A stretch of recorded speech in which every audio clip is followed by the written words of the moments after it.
Assalamualaikum dan selamat datang ke Pala Bola News. Seperti biasa, Pala Bola News akan menjanjikan berita bola sepak terbaik kepada anda semua pada setiap hari.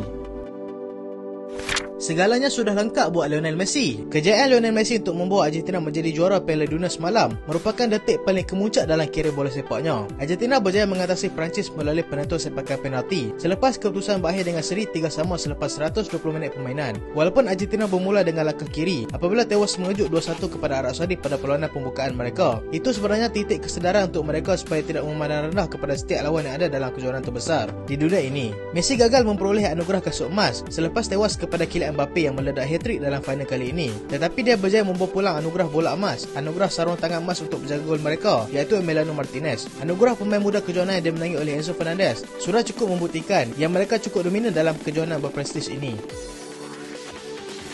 Saya berharap Maradona masih di sini untuk memberikan trofi Piala Dunia, kata Lionel Scaloni. Respon ringkas yang diberikan oleh pengurus pasukan Argentina itu selepas pasukannya berjaya merampas Piala Keagungan Bola Sepak itu daripada Perancis semalam, dengan berharap yang legenda bola sepak dunia iaitu Diego Maradona dapat bersama dengan mereka untuk meraihkan kejayaan ini. Argentina kali terakhir menjulang Piala Dunia pada edisi 1986 dengan Maradona yang bertanggungjawab untuk membawa mereka pada masa itu. Maradona yang mewakili Argentina daripada 1977 hingga 1994 meninggal dunia pada 2020 akibat kegagalan jantung, telah memberikan kesan yang mendalam terhadap mereka semua. Scaloni menambah lagi yang dia sangat betul dapat merasakan momen seperti ini kerana semasa dia menjadi pemain pun dia tidak pernah laluinya.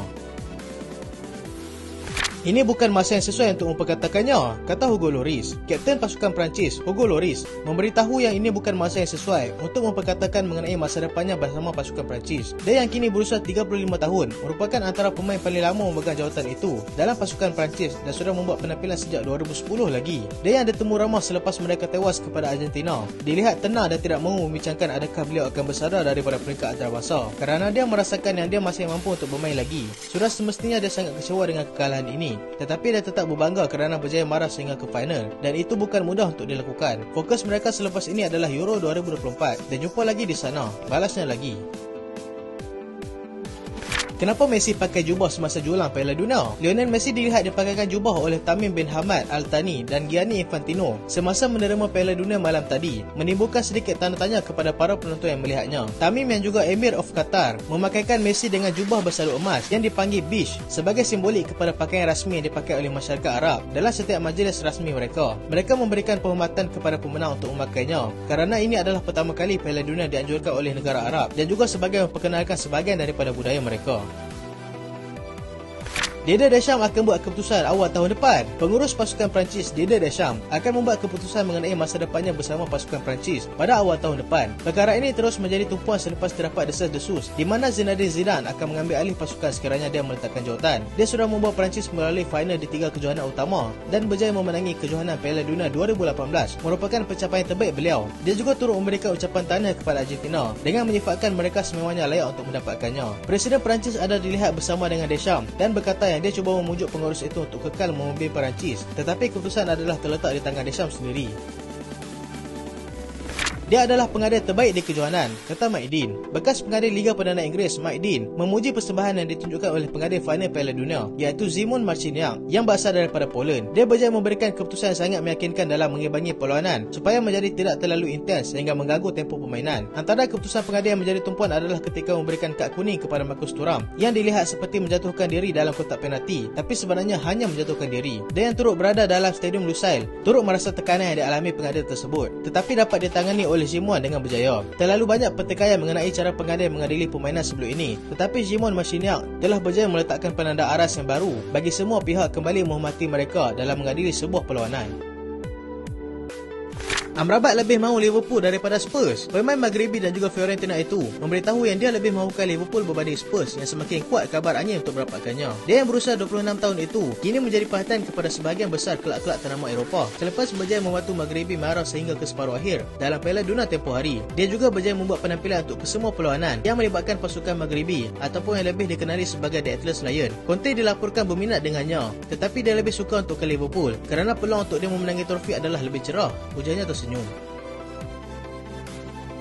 FSG mungkin akan memikirkan semula penjualan Liverpool. Pemilik Liverpool iaitu FSG mungkin akan membuat pertimbangan semula mengenai penjualan kelab mereka selepas mereka melihat tidak menerima tawaran daripada mana-mana pihak yang betul pada ketika ini. Mereka telah mengeluarkan kenyataan untuk menjual ataupun mencari pelabur baru untuk pengambilalihan kelab pada bulan lalu, tetapi masih lagi belum menemui mereka yang sesuai. Nilai yang telah diletakkan adalah sekitar 3.3 bilion pound, tetapi mereka masih mencari pembeli baru sehingga kini.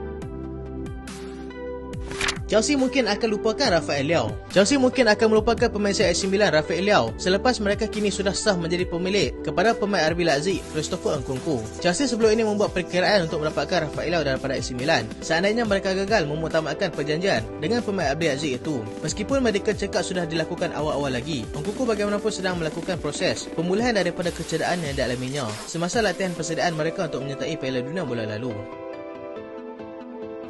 Manchester United bersedia untuk menjadikan Rashford sebagai pemegang gaji tertinggi. Manchester United akan memberikan tawaran tertinggi kepada Marcus Rashford sebagai jalan untuk mengelakkan daripada dia berhijrah keluar menyertai kelab lain. Mereka mengesahkan yang PSG dan juga Real Madrid sangat berminat untuk mendapatkan khidmat penyerang itu, tetapi masih belum ada apa-apa tawaran rasmi yang diberikan. Rashford akan tamat kontrak pada hujung musim ini, tetapi United akan menghidupkan klausul tambahan setahun terhadap kontraknya dan itu akan menyebabkan tiada kelab akan boleh mendapatkannya. Dengan adanya setahun lagi, sudah cukup masa untuk mereka melakukan perbincangan dengan pemain tersebut untuk terus mengegalkan di Old Trafford.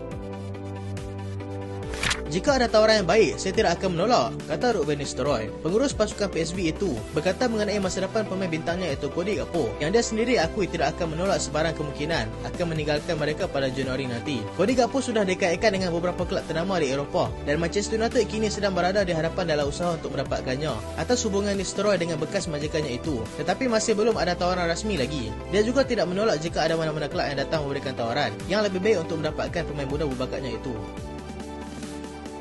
Moises Caicedo kini jadi tumpuan selepas berjaya mempamerkan aksi begitu cemerlang bersama Ecuador semasa Piala Dunia berlangsung. Caicedo yang kini sedang mewakili Brighton menjadi tumpuan kelab ternama di Eropah seperti Chelsea dan juga Liverpool. Brighton bagaimanapun memberitahu yang mereka tidak berada di bawah tekanan sama ada untuk menjual pemain itu ataupun tidak.